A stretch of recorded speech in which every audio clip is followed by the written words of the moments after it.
Bismillahirrahmanirrahim. Assalamualaikum warahmatullahi wabarakatuh. Innal hamdalillah nahmaduhu wa nasta'inuhu wa nastaghfiruh wa na'udzu billahi min syururi anfusina wa min sayyiati a'malina. May yahdihillahu fala mudhillalah wa may yudhlilhu fala hadiyalah. Amma ba'du. Pada kesempatan kali ini saya akan menyampaikan satu kejadian besar dalam sejarah Islam, yakni Perang Badar.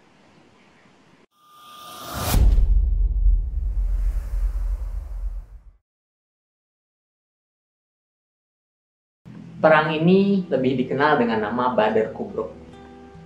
Ini perang terjadi pada bulan Ramadan tahun 2 Hijriah. Sejatinya perang ini memiliki beberapa nama di sana. Di antaranya ada Badar Udma, Badar Rakitan, dan di antara 6 yang paling masyhur yaitu Yaumul Furqan. Ini sesuai dengan apa yang Allah firmankan dalam surat Al-Anfal ayat 41. Di sana Allah mengatakan bahwa wa ma anzalna 'ala abadina yaumal furqani yaumal taqal jam'an. Dan pada hari kami turunkan kepada hamba-hamba kami yakni Muhammad SAW di hari Furqan, yakni hari di mana bertemunya dua pasukan. Wallahu ala kulli syai'in qadir, dan Allah Maha Kuasa atas segala sesuatu. Ibnu Abbas menjelaskan bahwa pada hari di mana pertemuan itu terjadi, karena memang disitulah Allah memperlihatkan perbedaan antara yang hak dan juga yang batil. Cerita singkatnya adalah ketika kaum muslimin mendapati kesulitan yang amat panjang, intimidasi yang tiada henti, dan juga mereka terusir dari tanah kelahiran mereka sendiri, yakni Mekah, meninggalkan harta dan keluarga mereka. Saat orang-orang Muslim mulai hijrah ke Madinah, Rasulullah SAW telah merencanakan sebuah penyergapan untuk mengambil harta rampasan. Ini terjadi ketika kafir Quraisy kembali dari kota Syam, yang kita tahu bersama bahwa itulah mata pencaharian utama mereka, yakni berdagang ke kota Syam ataupun Yaman. Maka ketika dengan jadwal yang sudah diprediksi dan waktu yang sudah diperkirakan, saat orang-orang kafir Quraisy ini pulang dari Syam menuju Mekah, yakni yang letaknya secara geografis di utara kota Madinah, ingin turun ke selatan, kembali ke kota Mekah, dengan membawa pembendaharaan yang luar biasa banyak. Yakni dalam sejarah tercatat di sana terdapat 50.000 dinar dan 1.000 ekor unta yang dikawal hanya dengan 40 orang saja. Maka Nabi SAW sudah mempersiapkan ini. Dengan prediksi waktu, maka Nabi mengajak sebagian kaum muslimin kala itu. Tidak semuanya, karena memang niat awalnya bukan untuk perang. Ketika sudah terkumpul pasukan kaum muslimin yang kira-kira jumlahnya hanya 300 orang saja, namun ternyata di balik itu semua ada Abu Sufyan yang mendengar rencana dari Rasulullah SAW ini.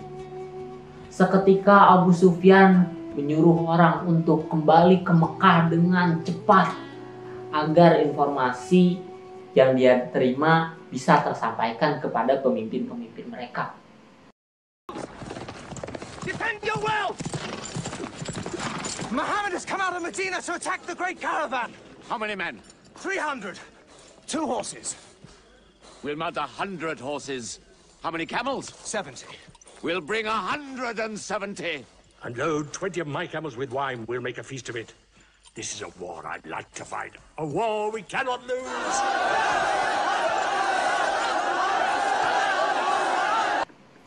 Ini membuat amarah Abu Jahal murka, sehingga Abu Jahal segera menyiapkan 1.000 pasukan dengan baju zirahnya yang lengkap. Setelah berkumpul dengan kafilah-kafilah yang dagang yang ingin pulang ke Mekah, mereka sudah siap dengan posisi bertempur. Tentu saja orang-orang Islam tidak demikian, karena memang niat awalnya memang bukan buat bertempur.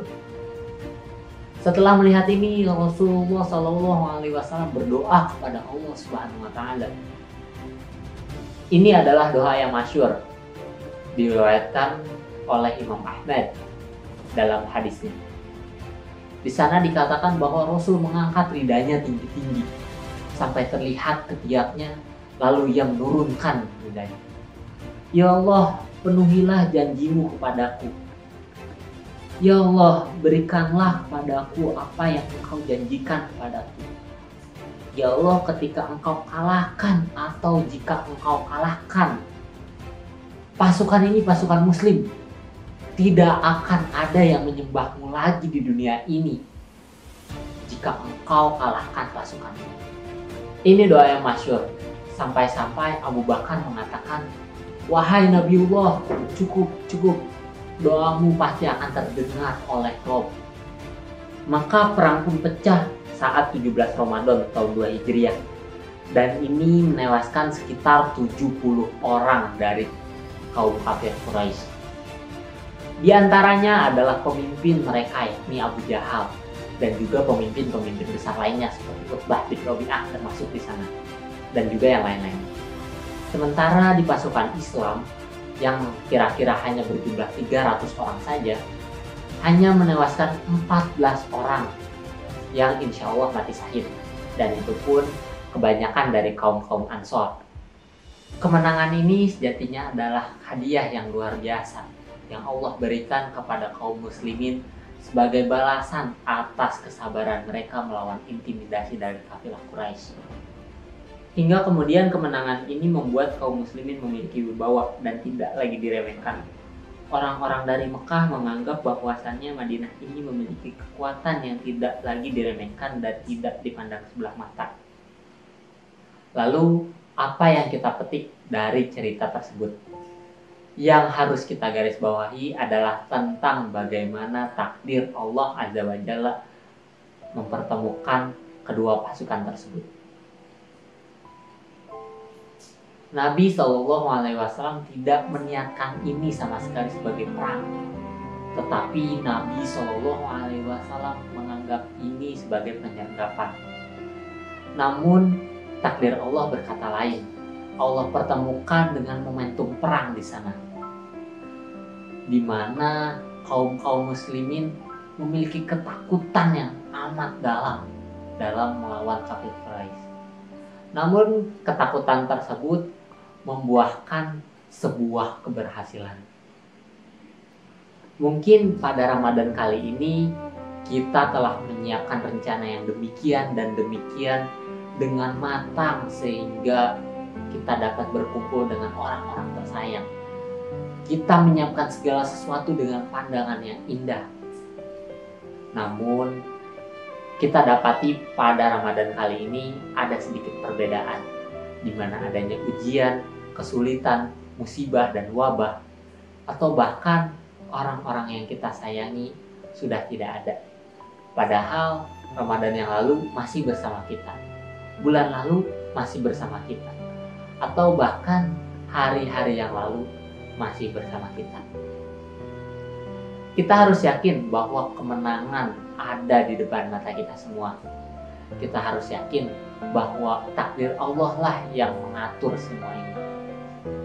Dan tugas kita kali ini adalah meyakini bahwa takdir Allah lah yang terbaik bagi kita semua. Wallahumma fiq ila aqwamit thoriq. Wassalamualaikum warahmatullahi wabarakatuh.